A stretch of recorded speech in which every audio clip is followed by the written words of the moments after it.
Selamat pagi, Bapak Ibu Saudara, selamat berjumpa lagi ya. Mari kita berdoa.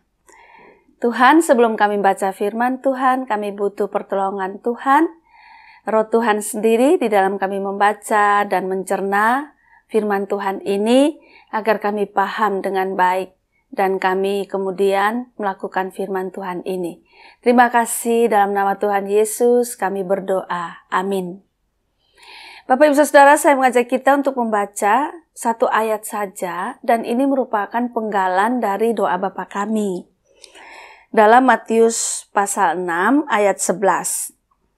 Berikanlah kami pada hari ini makanan kami yang secukupnya. Nah, Bapak Ibu Saudara, ini salah satu ajaran Tuhan Yesus tentang apa sih yang harus kita naikkan, kita katakan atau kita ajukan kepada Tuhan di dalam doa Bapa kami. Kiranya setiap orang yang mendengarkan firman Tuhan, ia adalah orang yang berbahagia.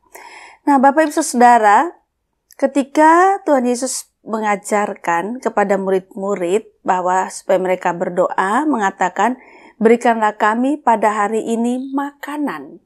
Nah, kata makanan itu dalam bahasa Yunani dipakai ton arton. Itu sama dengan roti. Nah, jadi kalau bisa seandainya kita ganti ya, berikanlah kami pada hari ini roti kami yang secukupnya. Makanan kami yang secukupnya.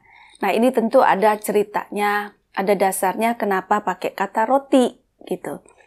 Roti di dunia Tuhan Yesus dan sekitarnya merupakan makanan pokok sehari-hari. Bentuknya kasar dan rasanya tawar. Jadi bukan orang berdoa minta roti itu bukan karena roti enak dan bagus. Namun roti yang bentuknya kasar dan rasanya tawar ini adalah makanan untuk orang dapat bertahan hidup. Jadi sebetulnya pada zaman dulu tuh sama dengan kita sekarang sih. Banyak jajanan lainnya selain roti. Banyak kue-kuean untuk kudapan. Tapi ketika Tuhan Yesus mengajarkan dalam doa Bapa kami untuk murid-murid atau kita meminta roti, itu artinya meminta apa yang menjadi kebutuhan pokok untuk orang supaya dapat bertahan hidup. Jadi berdoa untuk kebutuhan primer, untuk perut yang betul-betul kosong. Jadi doa meminta Tuhan berikan makanan secukupnya, atau meminta roti ini untuk sesuatu yang betul-betul kita butuhkan. Jadi digambarkan dengan perut yang sudah sangat lapar, atau perut yang sudah lapar itu sudah tidak tahan lagi untuk menunggu ada makanan. Jadi betul-betul kebutuhan pokok, betul-betul yang dibutuhkan. Nah, Bapak Ibu Saudara, situasi Tuhan Yesus ini, perut kosong itu, kenapa sampai Tuhan Yesus mengajarkan untuk berdoa supaya terpenuhi kebutuhan pokok, digambarkan dengan roti dan diperhadapkan dengan perut yang kosong. Karena perut yang kosong itu sangat berbahaya. Satu, bisa menyebabkan sakit, yang kedua bisa menimbulkan kejahatan. Karena itu sebetulnya kata roti sangat sering diucapkan atau diangkat di dalam Alkitab. Perjanjian Lama itu ada berjumlah 298 kata roti. Perjanjian Baru ada 98 kali dipakai kata roti itu. Jadi di sini Tuhan Yesus menghargai roti karena ia tahu apa artinya lapar. Dan ia juga solidar dengan orang yang lapar. Jadi ketika kita berdoa, minta Tuhan untuk kebutuhan pokok kita, itu untuk mengatasi persoalan-persoalan primer kita, masalah-masalah primer kita. Dan Tuhan Yesus menggambarkannya dengan roti. Nah, itu berarti Tuhan Yesus tahu tuh yang namanya lapar itu seperti apa.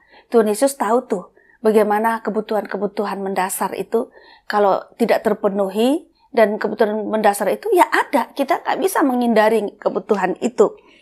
Dan sekaligus juga dengan demikian menunjukkan betapa Tuhan Yesus peduli. Dia solidar dengan orang yang lapar.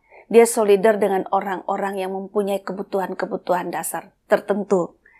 Jadi, Bapak Ibu Saudara, pesan dari firman Tuhan ini adalah, mari kita berlaku seperti Tuhan Yesus. Tahu apa kebutuhan orang lain, peka dengan kebutuhan orang lain. Setelah itu kita juga solidar dengan kebutuhan orang lain. Artinya kita juga mencoba mencari jalan keluar untuk kebutuhan orang lain. Jadi dengan demikian menurut saya ya Bapak Ibu, kita ini masih banyak sekali PR. PR sebagai murid Kristus, PR sebagai anak Tuhan. Bagaimana kita melaksanakan firman Tuhan, bagaimana kita mengikut Tuhan dan meniru Tuhan kita. Mari kita terus menggali dan mengasah pengetahuan kita yang ada dan kepekaan kita. Jadi kalau kita tahu jangan sampai kita abaikan. Tapi kalau kita tidak tahu ya marilah kita juga jangan terlalu apatis atau masa bodoh. Kita juga berusahalah, bukan kepo-kepoan gitu ya Bapak Ibu. Kita mau tahu lah apa kebutuhan orang lain ya, mulai dari orang-orang yang di sekitar kita, peka dengan kebutuhan, lalu kita berjuang untuk menolong. Karena itu Tuhan Yesus minta murid-murid untuk berdoa kepada Bapa. Minta kepada Bapa, berikanlah kami pada hari ini makanan kami yang secukupnya. Nah, dalam permintaan kita kepada Tuhan, kita meminta dan pedulikan hidup kita, kita juga bisa meminta Tuhan untuk peduli pada hidup orang lain. Dan ketika Tuhan peduli pada hidup orang lain, itu tentu bisa Tuhan berikan secara langsung, tapi bisa juga Tuhan berikan kepada orang itu melalui kita, atau juga kita berdoa, Tuhan punya pintu-pintu yang lain untuk kebutuhan-kebutuhan saudara kita atau sesama kita. Mari Bapak Ibu Saudara, kita terus berjalan mengikut Yesus, kita terus melakukan apa yang Tuhan Yesus lakukan. Tuhan menolong kita semua. Amin. Tuhan, tolonglah kami agar kami dapat belajar menjadi pengikut Tuhan. Berjalan mengiringi Tuhan, berjalan di belakang Tuhan, mengasihi seperti Tuhan mengasihi, peduli seperti Tuhan peduli, giat melayani seperti Tuhan giat melayani, dan seterusnya. Terima kasih, di dalam nama Tuhan Yesus kami berdoa. Amin.